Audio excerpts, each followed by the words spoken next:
Sunny Leone, যাকে নতুন করে পরিচয় করিয়ে দেওয়ার কিছু নেই। তিনি স্বনামধন্য, তবে সেটা নীল দুনিয়ায়। নীল জগৎ থেকে পরিচিতি পাওয়া সানি এখন বলিউডে নিজের শক্ত অবস্থান করে নিয়েছেন। বলিউডের প্রথম সারির নায়কদের সঙ্গে করেছেন অভিনয়, এমনকি বাদ যাননি শাহরুখ খানও। তার বিপরীতেও দেখা গেছে সাবেক এই পর্ন তারকাকে। এছাড়া প্রায়শই তাকে দেখা যায় বিভিন্ন অনুষ্ঠানের বিচারকের আসনেও। তবে বিচারকের আসনে বসেও মাঝে মাঝেই তাকে কথা শুনতে হয় ফেলে আসা অন্ধকার জগৎ নিয়ে। সম্প্রতি এক সাক্ষাৎকারে সাবেক এই পর্ন তারকা জানিয়েছেন তার ডেটের কথা।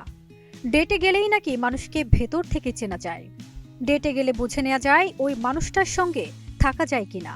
এভাবে ডেট করেই নাকি খুঁজে পেয়েছেন তার স্বামী ড্যানিয়েলকে। সানির কথাই, সঠিক মানুষ খুঁজে পাওয়ার আগে জীবনে বহু কিছু ঘটে যায়।